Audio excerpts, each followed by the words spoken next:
Good afternoon. Welcome, everyone. I'm Lori Lowell, Executive Director of Home Haven, and I'm delighted to introduce nutrition strategies to reduce inflammation. And this program has been organized and arranged by two members of our Health and Wellness Committee, our committee chair, Pat Jackson, and Pat Jackson Allen. I apologize, Pat. Pat Jackson Allen, our chair, and also a member of the committee, Susan Bears, who did a lot of work in getting our speakers to commit to this time and to present to us. So I ask everyone to, you've all done it. You've all got your, good, you're all muted. Okay, so I'm going to turn it over to Susan. Go ahead. Hi everyone. I am going to introduce two very interesting women who are here today to talk to us about nutrition strategies to reduce inflammation. And they both know a lot about food and ways to eat healthier, which we all can learn about with very welcome to learn about that. So our the two speakers are Laura Wilson and Kaylin O'Neill. You can see them probably on the top of your screen at this point. Laura is a registered dietitian. She has been for 37 years. She's a graduate of the University of Connecticut Dietetics Program and a lifelong resident of Connecticut, working at St. Raphael's and Yale New Haven Hospital and helping patients with all types of health and nutritional issues. She's also an educator and a mentor for Yale interns and residents in the Cornell Scott Diabetes Clinic. And we also have with us Kaylin O'Neill, who is a dietetic intern at Yale New Haven Hospital from Seattle. She received her master's degree in nutrition at Bastyr University. I hope I pronounced that okay. And she wants to work in the healthcare system to help reduce food insecurity and chronic disease rates in the United States, which sounds wonderful. So welcome to both of you, and we can get started. Good afternoon, everyone. Kaylin, do you want to bring up our slideshow there?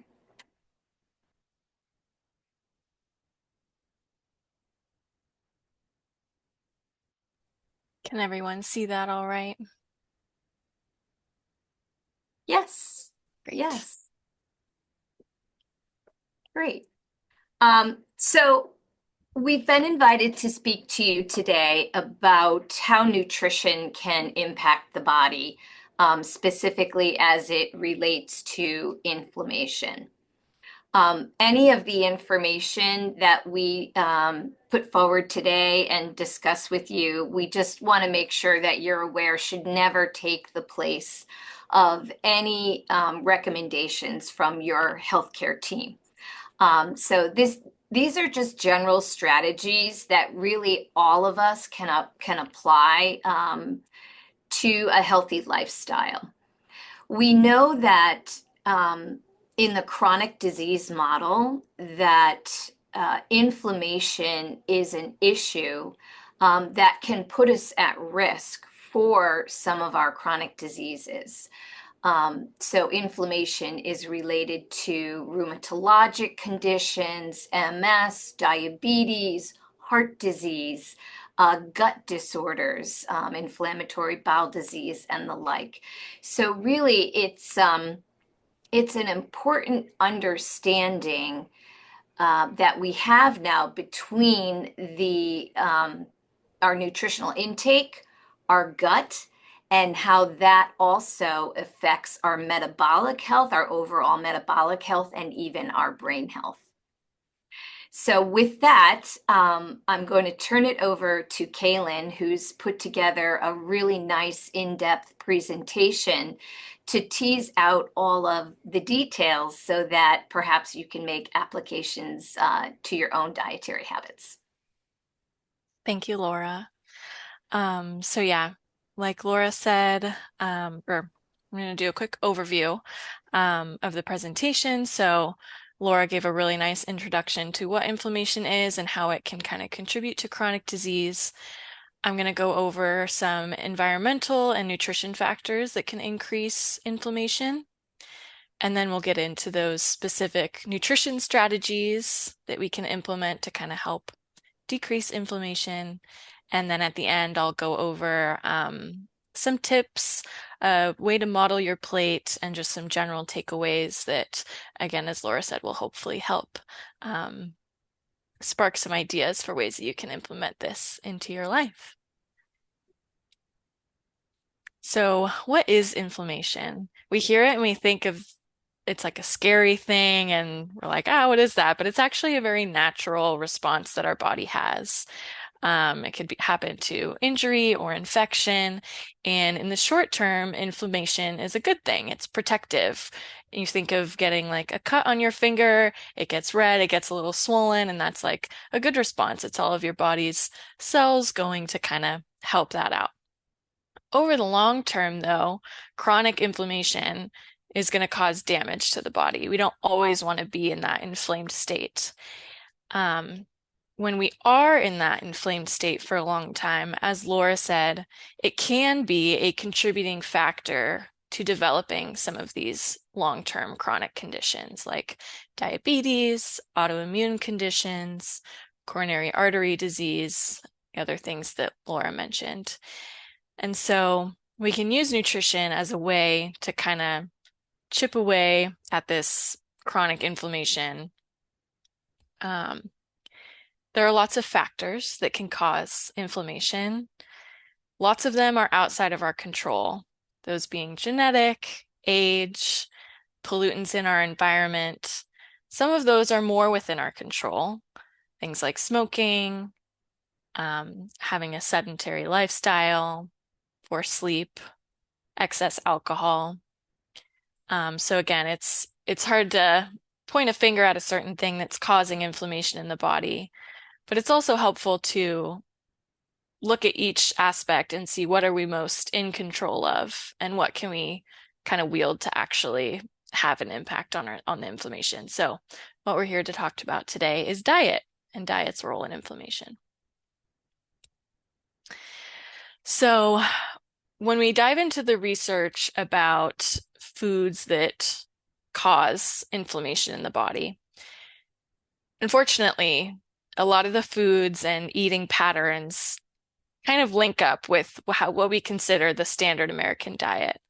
So this is the diet that the average American, obviously there are so many different eating styles and behaviors in the US. It's a very diverse place. But when we look at a typical American diet, we see low intake of fruits and vegetables, lots of highly processed foods, excess consumption of sodium and animal protein, lots of added sugars, excess fats, lots of preservatives, and a high consumption of soda. And unfortunately, with this pattern, over time, you're going to have increased inflammation in the body, which is how we kind of see a correlation between higher rates of chronic disease in the United States. So thinking about how we can, use what foods are available in the United States and kind of take our eating patterns and optimize it to, again, reduce inflammation. When we look at that research, has anybody heard of the Mediterranean diet?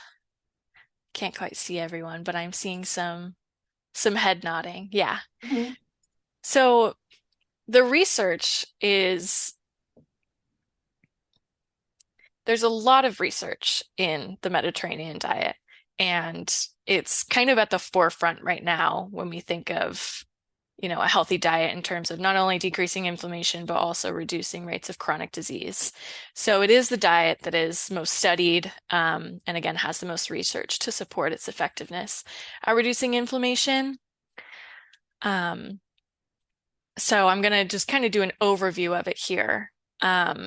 There are lots of different pyramids, you know, this kind of reflects the pyramid model that we know in the United States as well. But at the base there, we have be physically active, enjoy meals with others, a high volume of fruits, vegetables, grains, olive oil, beans, legumes, nuts, seeds, herbs, and spices. And don't worry, I'll get into each category in more detail later, so don't worry about jotting everything down now. We see that they consume a lot of fish and seafood. Poultry, eggs, cheese, and yogurt is still there, but it's getting to be a smaller quantity of the diet. And then meats and sweets are had less often.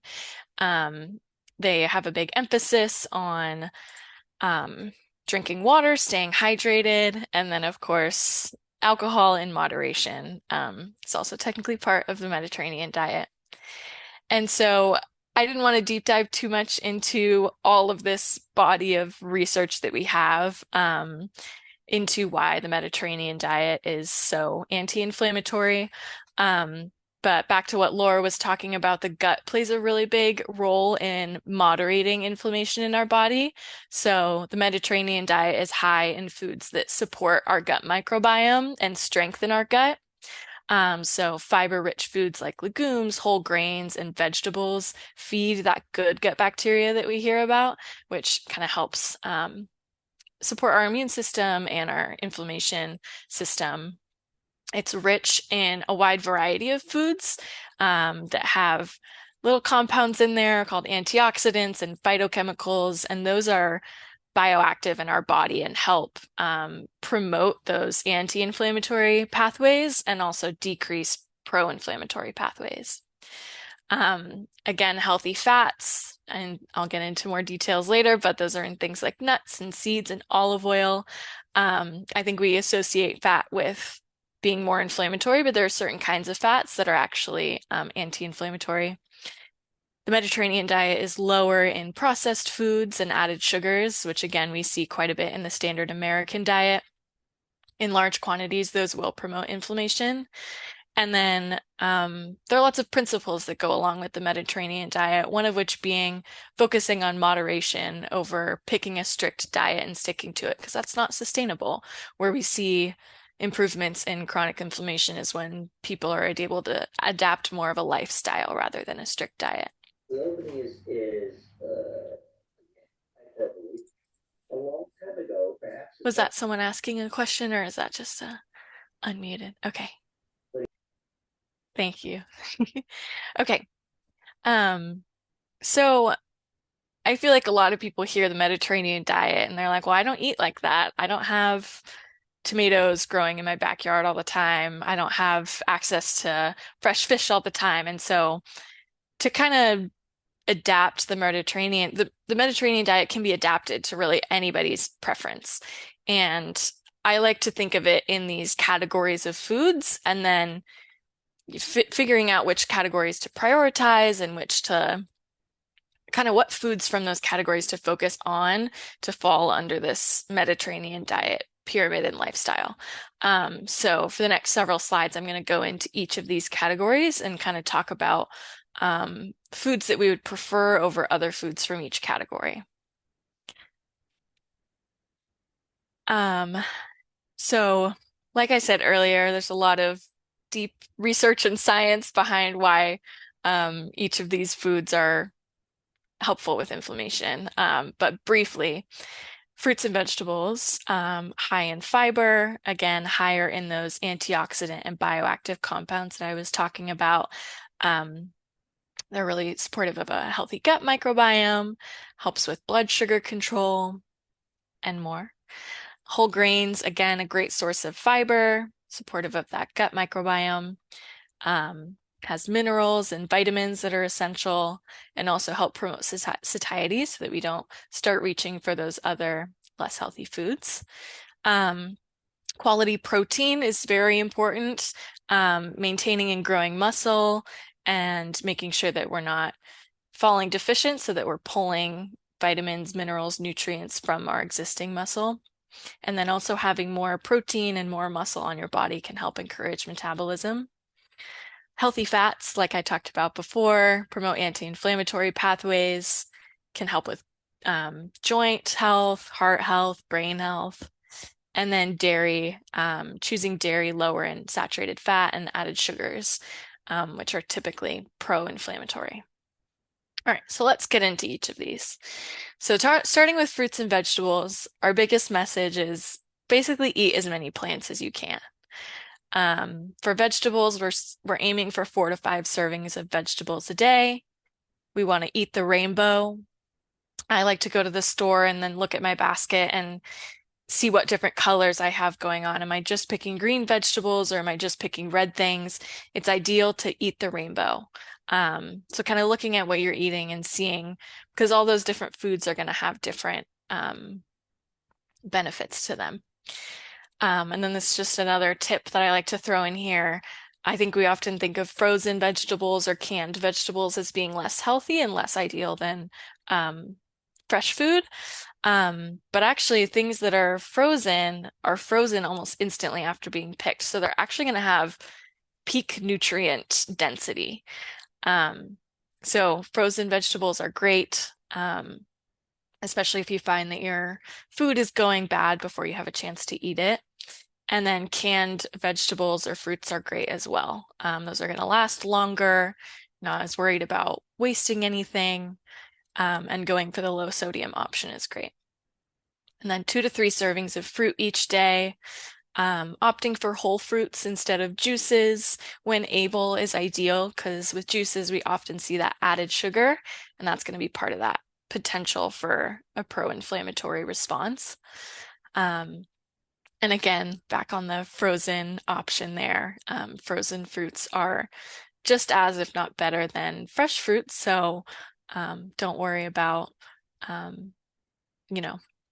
limiting yourself there.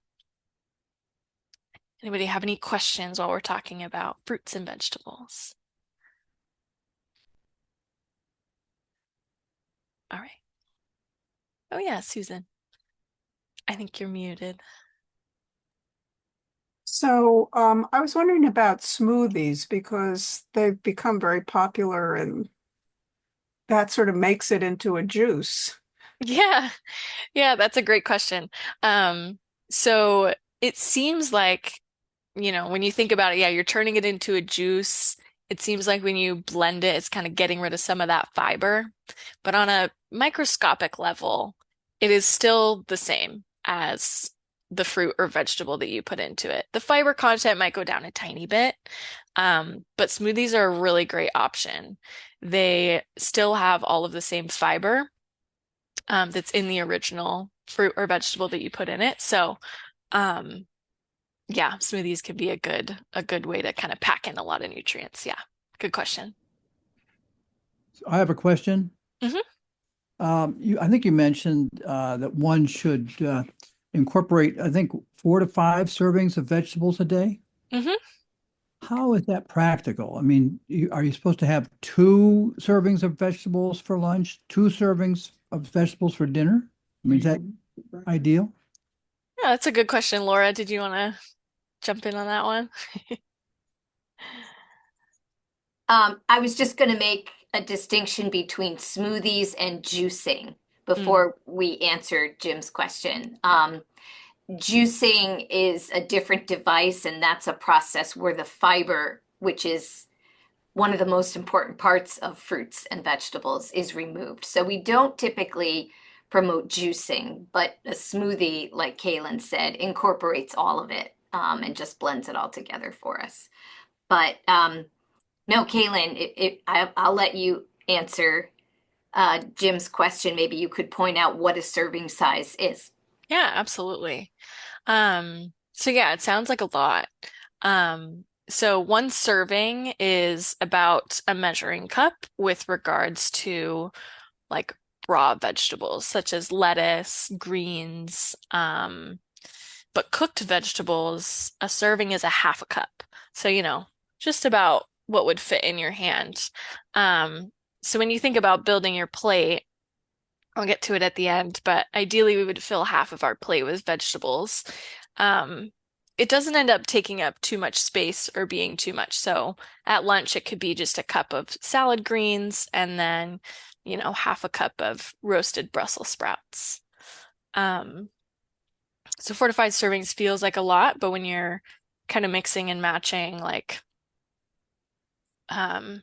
raw leafy greens or snap peas or carrots versus the cooked things you need less to get a full serving or to meet that serving amount. Is that helpful? Yeah, thank you. Yeah. I mean, I didn't realize a serving is so little in size. Yeah. Yeah, Laura, did you want to? I was just going to point out, we also encourage folks to incorporate more vegetables in their snacking, like vegetables with hummus, or, I think of the classic Italian dish, a caprese salad with those fresh sliced tomatoes and basil and things of that nature. So there's definitely creative ways to incorporate more. Also, you can add them into your smoothies. Very I true. have a big general question. Yeah. Ever since I first started hearing about inflammation, I wondered, can you diagnose it? If I don't have those things that you call symptomatic, do you know whether I have chronic inflammation or not? It's a really good question. Thank you. Want me to take this one, Kaylin? Sure. Sure.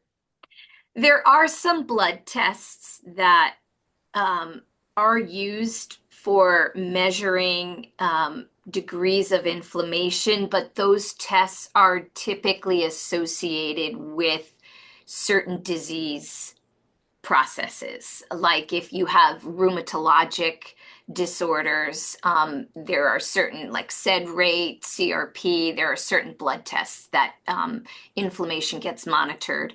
For Right. inflammatory bowel disease, there are certain tests that we monitor for inflammation. And in fact, even just monitoring your cholesterol and your hemoglobin A1C, if they are high and out of whack, you can sort of infer from that there's probably a certain amount of inflammation going on there. And again, we would be encouraging a very plant-forward diet to help counteract that. There's a question in the chat. Do you want me to read that? Yeah, I can see it here. Okay. How much sodium should I have daily? Good question. Briefly, it's a good question for your doctor because depending on what conditions you have, is going to dictate the recommendations. But the general recommendations are between 2,000 and 2,300 milligrams a day, and then as low as 1,500 milligrams. We don't necessarily it very much depends on if you have like say high blood pressure, on if you should be like tracking every single day. So that would be a great question for your doctor to get more like specialized care there. But yeah, the general recommendation is below 2,300 milligrams. All right. Great. Carrying on. Okay, so whole grains. So yeah, kind of like Laura was saying, the big thing that you're going to keep hearing is fiber. A good way, if you don't know what fiber is, to think about it is in animals, we have bones, and in plants, they have fiber. So fiber is like the bones of plants. It fills us up, it keeps us full for a long time, and it's really good for our gut microbiome. So whole grains are going to be a really great source of fiber. So the recommendation here is that at least 50% of the grains that you eat throughout the day are whole grains. There's a lot of products out there that will say, like 7-grain this or multi-grain bread. But what we really want to look for is whole grain, like the product is labeled as whole grain, or that the first ingredient in it is a whole grain. So down here we have some healthy grain swaps. So that would be switching white bread, which is a more refined grain. It's going to have a lot less to no fiber in it, and swap for a whole grain bread. So that's going to have more fiber, more nutrients in there. White rice, we could swap for brown rice. Pasta, we can go for a whole wheat pasta. And then on the right there, I have some examples of whole grains. Obviously, some of these are not very typically eaten. Like I didn't even know what quinoa was before. I've heard of quinoa, but quinoa was a new one for me. So, pick which ones of these are intriguing to you. Maybe you try a new one. But yeah, opting for that 50% or more whole grains is going to be a really good way to support your body. Great. And then healthy fats. Like I mentioned earlier, I think we hear about fat and we kind of get scared a little bit and think about, the ways that we're told fat is bad for us, which is fair. There are some kinds of fats that are linked to, higher rates of inflammation. But there are healthy fats, and choosing the right kinds of fats can actually help fight inflammation. So healthy fats, or focusing on that omega-3 part of the fat, those are going to be found in nuts like walnuts, pecans, hazelnuts, almonds, and cashews. Fatty fish such as salmon, tuna, or mackerel. Seeds such as pumpkin seeds, flax seeds, chia seeds, and hemp seeds. And then opting for olive oil, avocado, or canola instead of like butter or margarine is going to have a little bit less of those unhealthy fats that we consider like saturated fats, and going to have more of the healthy fats. Does anyone have questions about fats?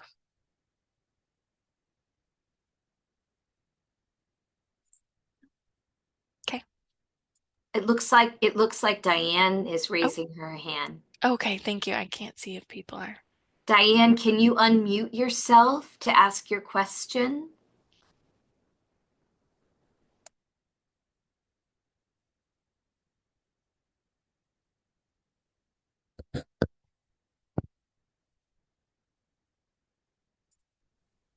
All right, finally, I was having a problem unmuting.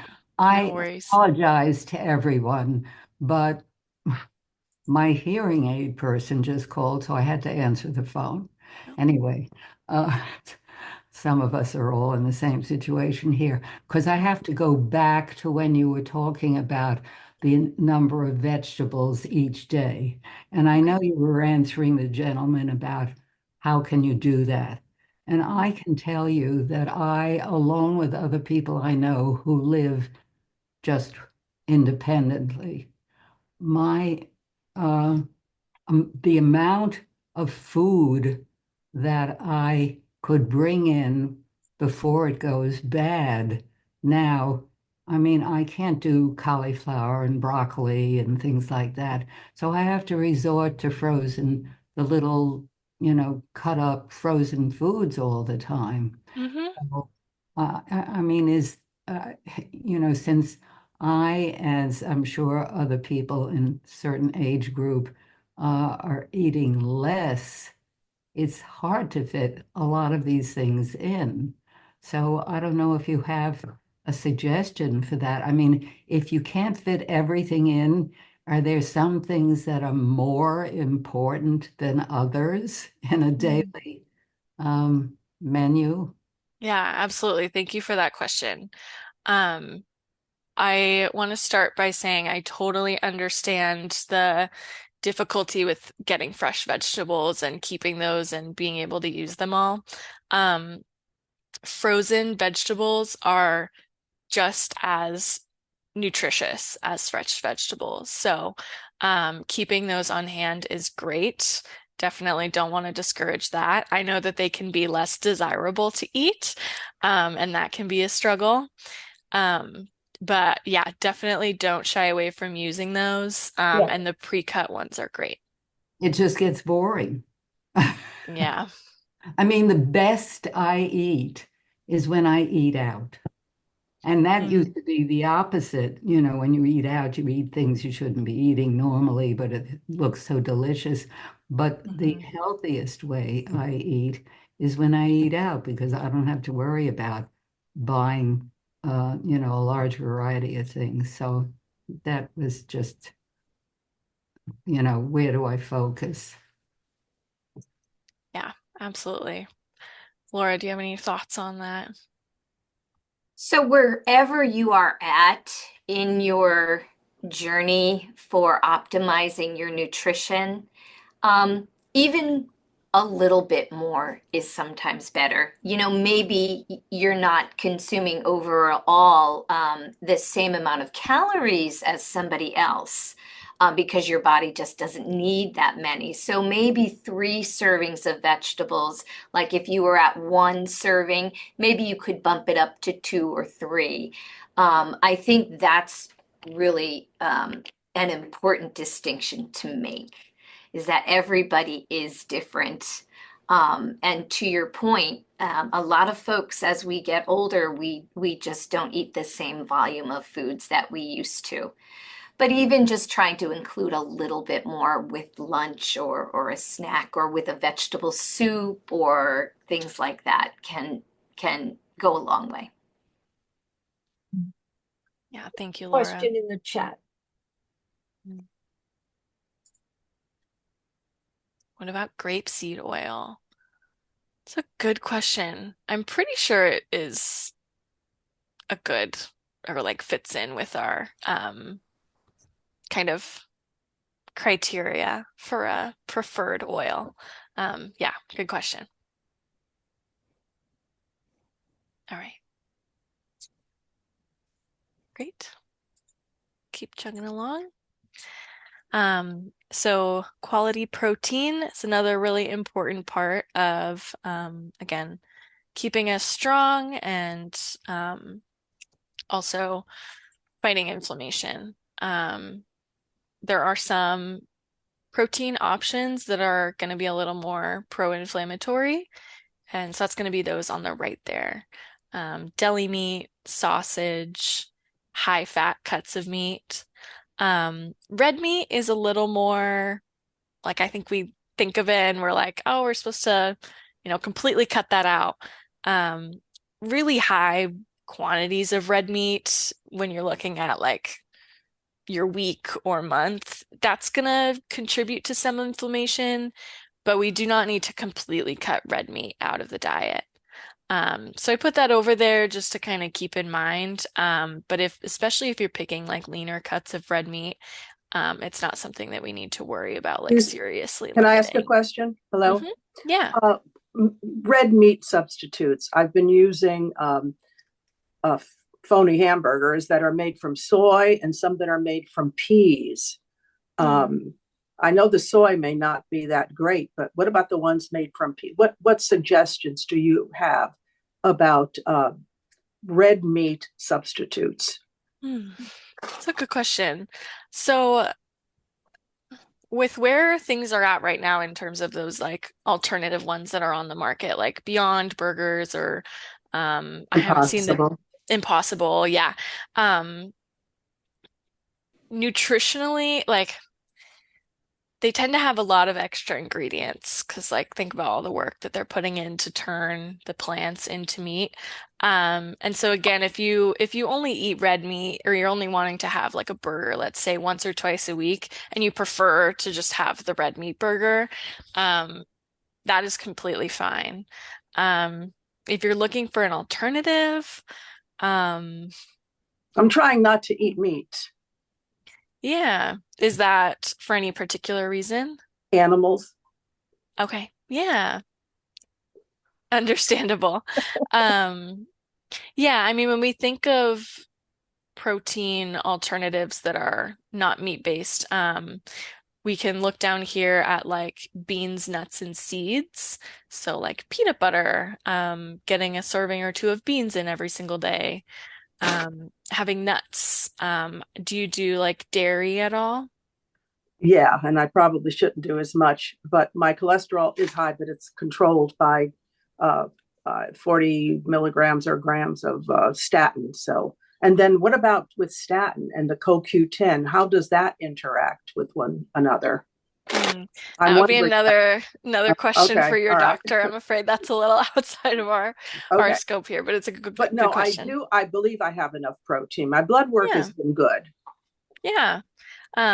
Yeah, I totally hear trying to limit the meat. And so yeah, picking more from this side, like eggs, if you do eggs, beans, legumes, nuts, and nuts butters, those are all going to be really good sources of protein. Okay. Yeah. Thank you. Just to add on to that, peas and soy are actually thank great you. protein sources for somebody who is working to lower their cholesterol because they have what's called natural plant estrogens in them. And these, or plant sterols, they're called, these have been shown to actually help lower cholesterol. So if you do find a minimal ingredient veggie burger that's made with any kind of legume or soy, um, that's going to be okay. Keep an eye on the sodium content and keep an eye on how much fat is added from other non-meat sources. Some of the veggie burgers, for example, we've seen adding palm oil or coconut oil, which is certainly not good for someone with a high cholesterol. Thank you. Yeah, thank you, Laura. I somehow completely missed tofu and soy products on my list. All right. Any other protein questions? Where would you put them if they were on your list? Oh, I would put them in the choose more of. I would put them right over here. With the beans and nuts. Okay. Mm-hmm. Yeah, thank you so much. Okay. So dairy. Dairy is another one of those hot topics. Dairy can be a very important part of someone's diet. It's a really great source of protein and fat. Although if you have a lactose allergy or milk protein allergy, it's obviously going to be a little more inflammatory. So this is one of those ones where, be in tune with yourself and your preferences and how your body reacts. Again, dairy is a really great source of protein and fat, so if it works well for you, would certainly encourage it as a part of a healthy diet. We want to choose milk or plant-based milk beverages that are higher in protein, higher in vitamin D, calcium, and potassium. Those are going to be supportive of bone health. And then we want to limit those ones that are higher in saturated fat and added sugars. So a lot of like milk alternatives like oat milk or almond milk, you always want to just check the label and make sure that they're not adding a bunch of like added sugar to make it sweeter, or you'll just want to pick that one less and opt for milk that's a little bit lower fat, higher protein. Any dairy questions? Okay. So these are just some additional tips. Like I said, the Mediterranean diet is meant to be adopted more into a lifestyle. So as much as we're able, choosing whole foods over processed foods. The research is there, but kind of limited on like how much ultra processed foods, as we call them, are affecting us. And when we're picking whole foods and cooking from scratch as much as able, we know that we're limiting those added sugars, added fats, added sodium that are going to be linked with more of those inflammatory chronic diseases. We want to stay hydrated as much as we're able. You can add lemon, cucumber, herbs to your water to make it more palatable. And then limiting sodas, juices, and alcohol. Again, that's going to be because of those added sugars. And then another thing that I didn't get to talk about too much, but that I'm a big proponent of, is seasoning with a variety of herbs and spices, fresh as much as you're able, or ground, or however you can get them in. All of those foods have, again, a ton of those bioactive compounds that are really anti-inflammatory, and also make your food taste great. So I wanted to go over, this is what we use here at Yale, to kind of talk about what your plate should look like. I want to emphasize that not every single time you eat has to be perfect. It doesn't always have to fit this perfect plate, but it is a really helpful place to start when thinking about how to apply everything that we just talked about. So half of our plate is ideally non-starchy vegetables. So that's where we're going to get in those servings that we were talking about earlier. We can pick fresh, frozen, or low sodium canned vegetables, picking a variety as often as we can. And then we can also fill part of that half with fruit. Again, ideally whole fruit, or a smoothie that we made at home over, say, juice. And then a quarter of our plate is ideally a protein. We can choose more of those healthy fat proteins like fish. We could also lean on the soy-based and have tofu or edamame, and then getting in lentils or legumes or beans as much as possible for that fiber is going to really help as well. And then we can do a quarter of our plate as whole grains and starchy vegetables. So starchy vegetables are going to be things like corn, potatoes, and that's going to fill that quarter of the plate. And then on the side, obviously, we have stay hydrated. There's a note there on dairy and dairy alternatives. Does anybody have any questions about building the plate? And this works for snacks as well. So kind of scaling this down, picking one thing from each category can help build a really healthy and nourishing snack. Does anyone have any questions on this? Harriet, did you want to ask something? No, no. Oh, okay. Sorry. Cool. Okay. Alrighty. And then I just briefly, I could do a whole nother talk about this, but some quick shopping tips. Planning ahead is always ideal if you can. Thinking about what meals you would like to prepare, bonus points if they have overlapping ingredients so that you don't have to get too many things, and making a shopping list at a time as well to avoid those impulse purchases that are easy to make if you haven't thought ahead. Buying in bulk, a lot of the healthy foods that we talked about today, such as beans, lentils, whole grain pasta, rice, can be bought in larger quantities so you don't have to keep taking extra trips to the store. And then if you can't think of something to make and you happen to have whole grain pasta around and some frozen broccoli, there's a good meal. This is a tip that I feel like I see a lot, but sticking to the perimeter of the store kind of helps you focus on like hitting the produce section first, maybe getting a fresh baked loaf of bread, getting that quality protein, and then definitely heading inside the aisles as well to not skip on those frozen and canned things that we talked about before, like frozen vegetables, fruits, proteins, and low sodium canned products. Alrighty. And then, yeah, one final kind of summary slide here is that not every meal or every snack has to look perfect. I like to think about like my whole week, like what did I get in this week? What did I miss? What are opportunities for improvement for the next week? And it's really important to enjoy a variety of foods. I feel like it's easy to get kind of stuck in the rut of things that you like, but trying something new is pleasurable for your body and your mind and your heart. And yeah, we can all maybe collaborate and brainstorm some ideas, but these are just some that I have. Like Laura was saying, it doesn't have to be a major change. Trying one small adjustment, such as buying a new vegetable to try, switching your typical bread out for a whole grain bread like once a month, add a serving of fruit, just grab an extra orange. try using olive oil instead of butter for some of your cooking.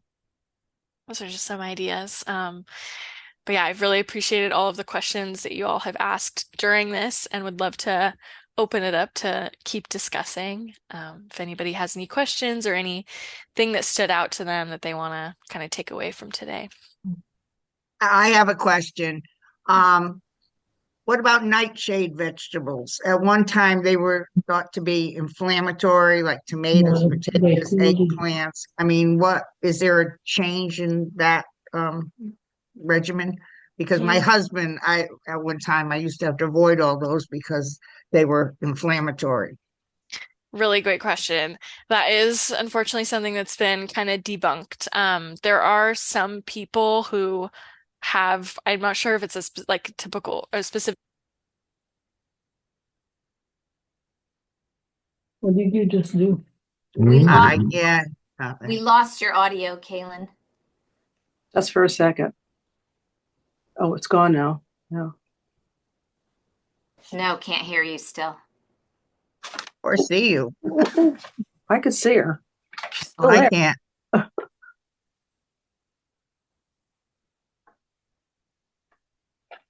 I guess it was an inflammatory question and I made her go away. Is there a button on your microphone maybe that you hit? Can you hear me now? Yes. Yes.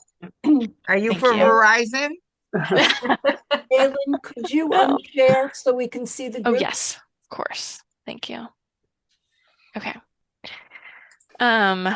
So yeah, I'm not sure where I got cut off. Laura, is all of that? About the In line nightshade with- vegetables, and you said that was debunked or something. I think that was your last word I heard. Yeah. That's a lot of those foods are so nutritious for us, like tomatoes, bell peppers. Are bell peppers in there? I don't know. They're Eggplant. eggplant, yeah.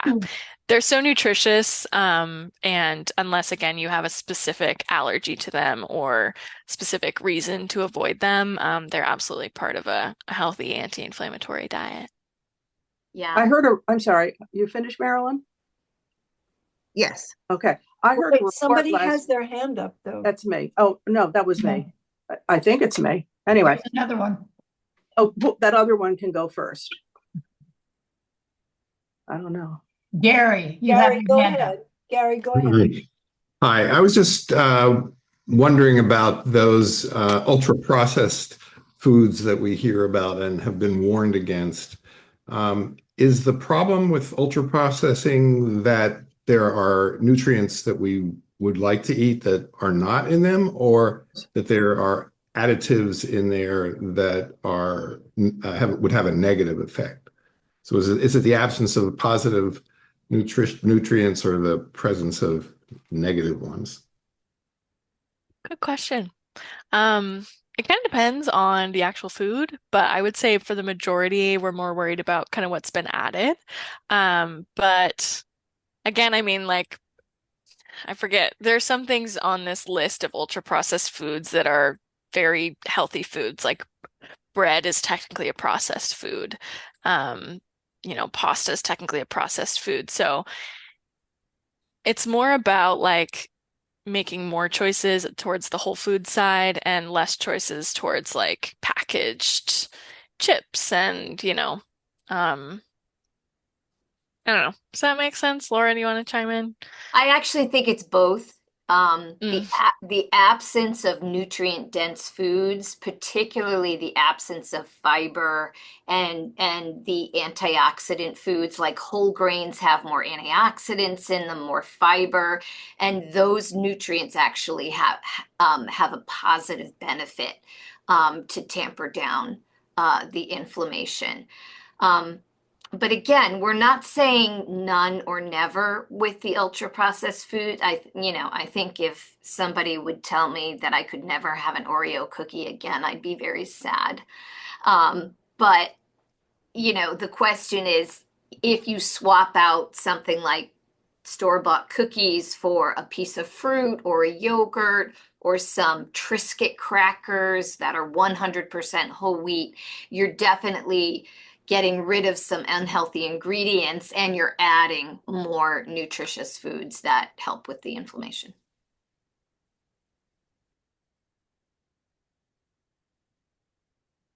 Yeah. Are you waiting for me to call on people? Well, Teal and Oh, then yeah.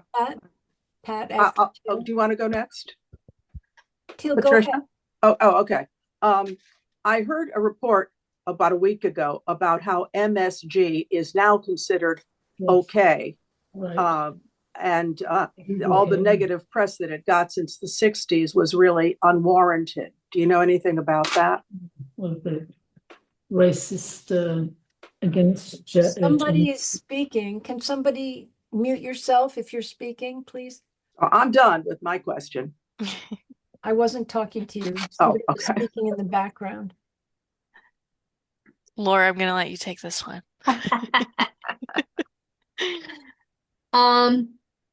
It has to do with the amount of sodium-based flavoring agents and preservatives that are in any given food.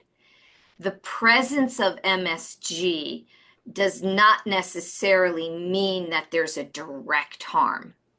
But when you have a food item that's loaded with sodium coming from MSGs or other types of sodium-based preservatives, and the sodium content climbs higher and higher, there's no questions that the typical American diet is excessive in sodium. So to the point where we're trying to not have excessive sodium in the diet, I would say MSG should be used lightly in moderation. Thank you. Pat?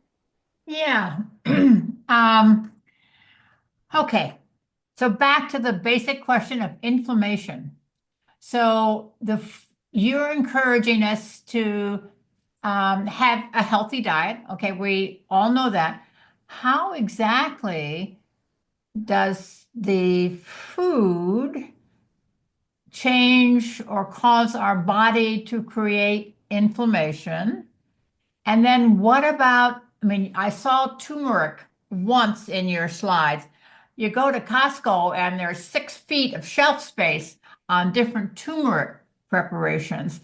And I am leery of adding a lot of supplements in my diet, but my question is, how does this work? How does it create inflammation? And then, what do we do with all this supplement activity that we're hearing about? Really good question. Yeah, like I said in the beginning, I didn't want to get too in the weeds with like the process of all of this. In terms of how these foods help reduce inflammation. So we've talked about the fiber and how that's supportive of the gut. So our gut, our digestive system is a really big regulator of a lot of the processes in our body. So when we have a healthy gut, more of our body is in balance. It's, more regulated. We're not at this like stressed out state because our gut is helping to regulate. So the biggest things that are going to help our gut be happy and, helpful with all of our body processes is going to be that fiber. So the fiber is not something that we digest. It's digested by the bacteria in our gut. And so when we feed our gut bacteria a lot of that fiber, it's going to be happier. It's going to help us. It's going to be like a symbiotic relationship. So that's a big way. Another thing is going to be those vitamins, minerals, and what we call bioactive compounds that are in a lot of these foods. So in fruits and vegetables. So those are literally taken up into the body and help upregulate and downregulate processes. They're going to upregulate anti-inflammatory processes and they're going to downregulate pro-inflammatory processes. So it's like there's a lot of deep science and biomechanics behind all of it. But it's like there's literally compounds in those foods that will help regulate these things in our body. So to get to supplements, what we found is that people are extracting those like from turmeric. They're extracting curcumin and putting it into a supplement. So yeah, I'm gonna let Laura jump in once I'm done with all of this. But just when we extract one of those individual ingredients, sure, it might end up having some effect on upregulating or downregulating those processes. But where we're going to see the most benefit is when we get it from the whole food, because we've got the fiber, we've got all of the other compounds that probably need to work synergistically with that one to upregulate and downregulate these processes. And so, in my opinion, the best thing that we can do is eat a well-rounded diet, get different varieties of vegetables and fruits and whole grains so that, it's kind of like it's the way that it was supposed to be. We're feeding our gut bacteria, it's helping us, we're getting all of these different nutrients, and it's overall contributing to a more regulated system. Does that make sense? Well, as much as it can make sense, it is heavy science. And so I understand that. And it's all relatively new to our audience. We're going to have a presentation on the microbiome in June because the gut is so important. It's just it's mind blowing that we used to just think it went in and then it came out, and whoever talked about it coming out and how it was processed in the stomach and who's got what bacteria and who shares bacteria in the gut. But this became an issue when a family member was very concerned about, I think it was a sort of a post-COVID situation, and he was not feeling well. And so he was told to go on anti-inflammatory diet. And he got really hung up on this anti-inflammatory diet, but was also doing supplements, and he asked for advice, and I really couldn't give him anything. Eat a healthy diet, yes, but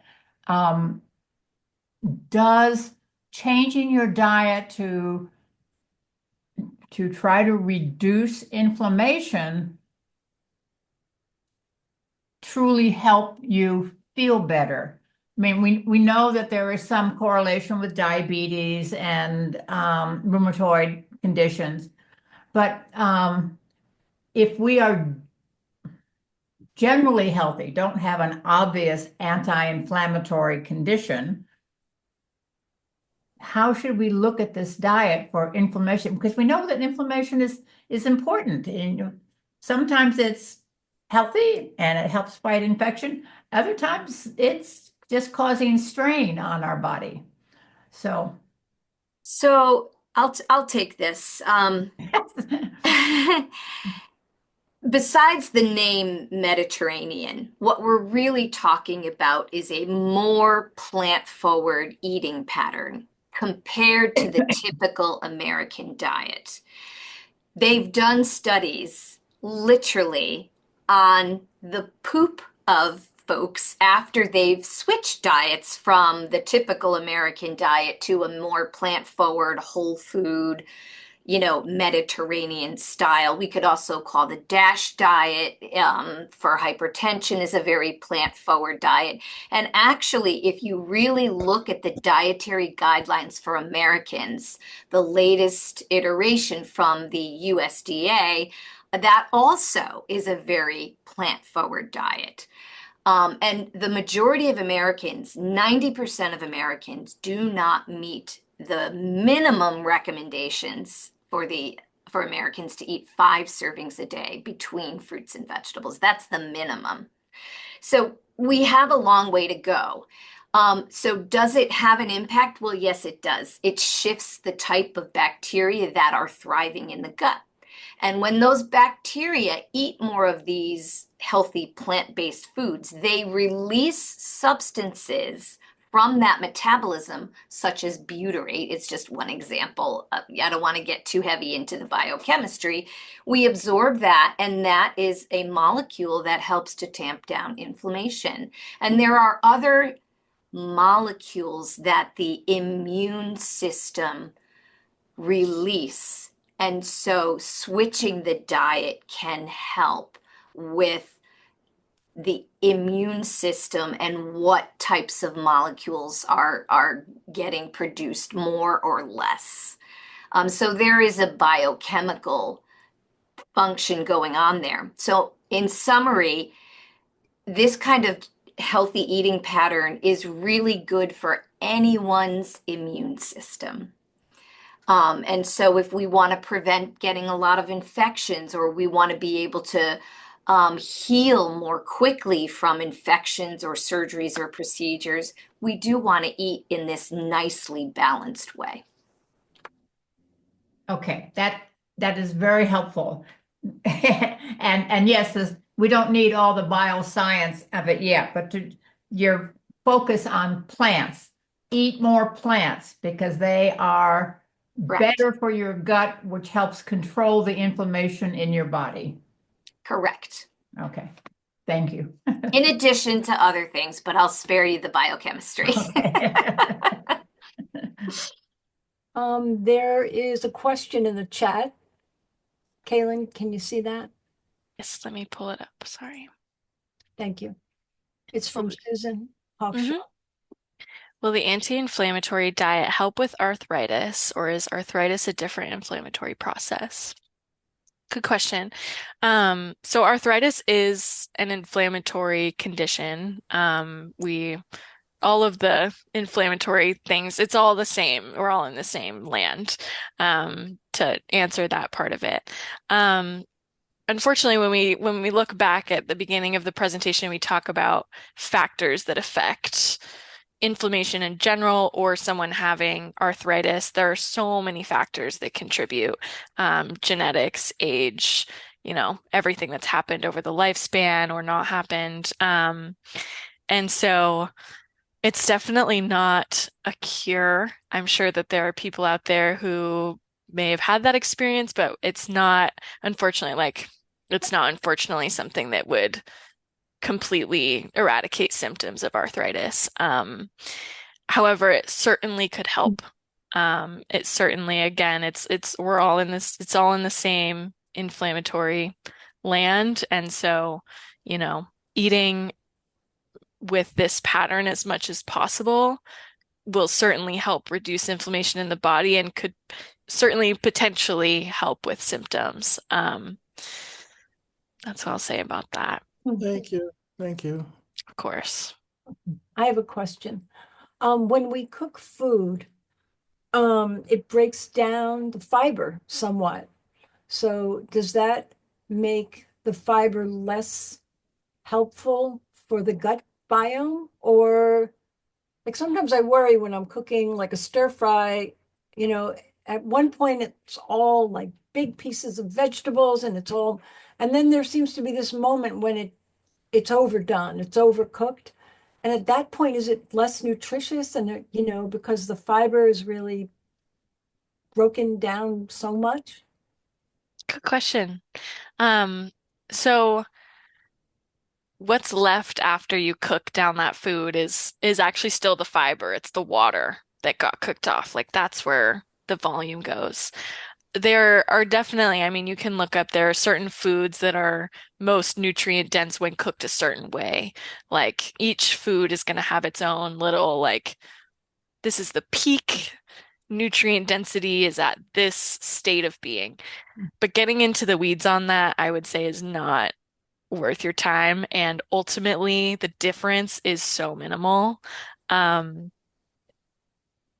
Again, if cooking down your food is the way that you'll eat vegetables, by all means, cook down your foods. It's all about what's the best way for you to get it in. And if you're not going to eat it in one way, then, and for some fruits and vegetables, it's more bioavailable when it is cooked versus raw. Right. And so again, just getting into the weeds on that. Well, things like broccoli, I know that there are people who eat raw broccoli. I cannot digest raw broccoli. So I cook my broccoli and more power to you. I'm the same, raw broccoli's not my jam. I'll do whatever to it to get it in. Yeah, is that helpful? Susan, and then Jim, and then we could start to wrap it up, but let's go with Susan and Jim and then see if there are still more questions. Okay. So I'm thinking about, can you hear me? Yeah. I'm thinking about desserts, and besides fruit, what are some suggestions? Like if you make a cake and put nuts in it, does that make it better? I mean, does that make it, obviously it makes it better, but how do you make a healthy dessert? It's a good question. So yeah, it kind of comes back to the everything in moderation. Like if you put nuts in your cake and you don't like it, that's no fun. Like have your cake. What we think about with in terms of that, in terms of having something sugary specifically, is how can we kind of build that to be a balanced, like going back to the balanced plate.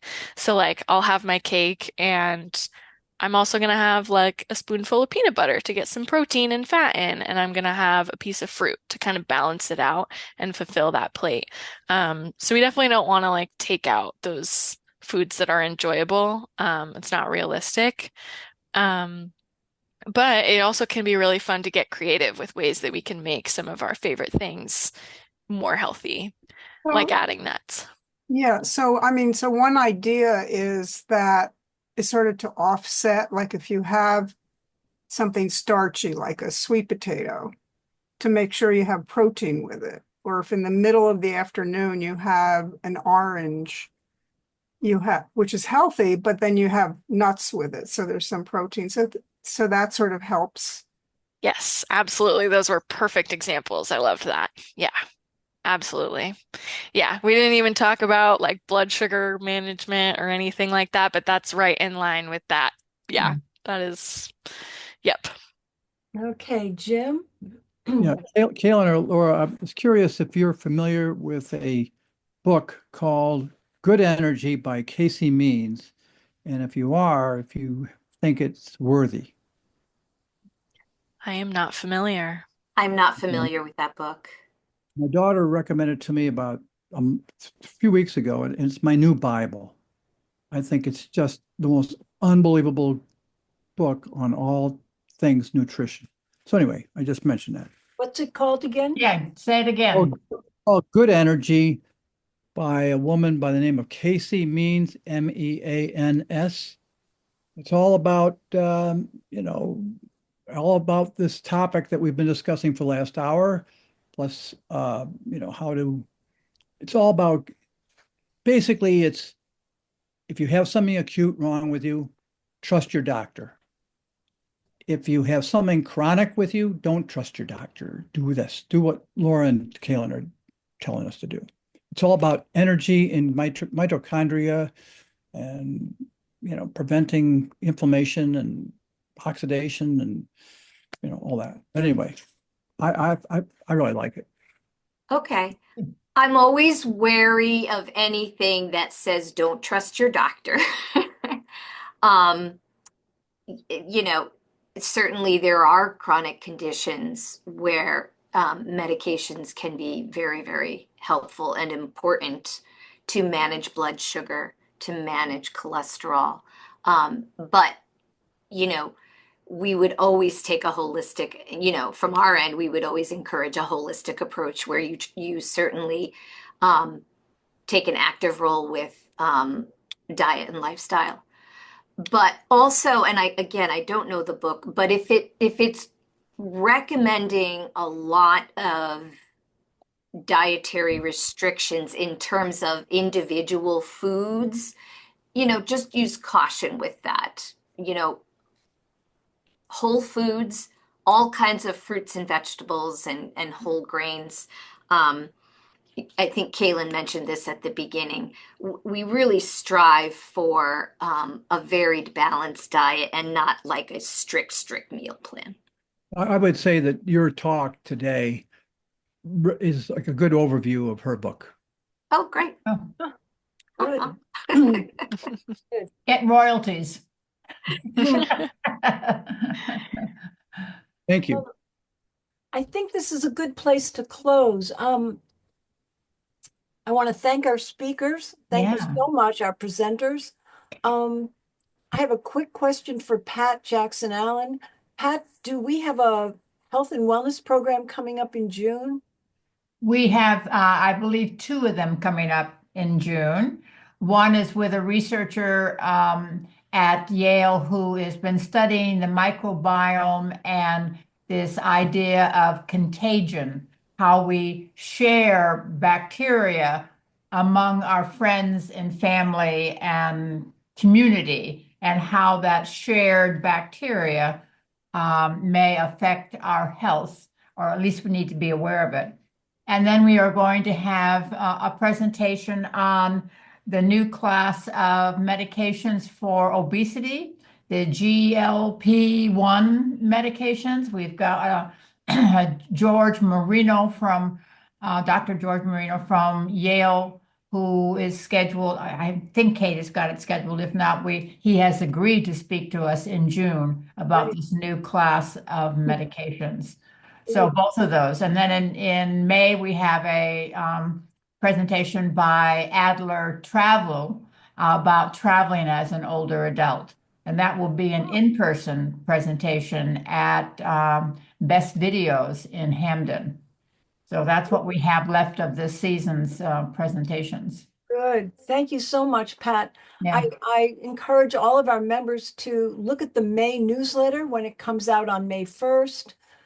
And always look for your happenings that come out on Friday via email from Kate, HH Happenings. And again, thank you to all of you for coming. And Laura and Kaylin, again, thank you. Yeah, thank you so much, Lauren. and Thank you.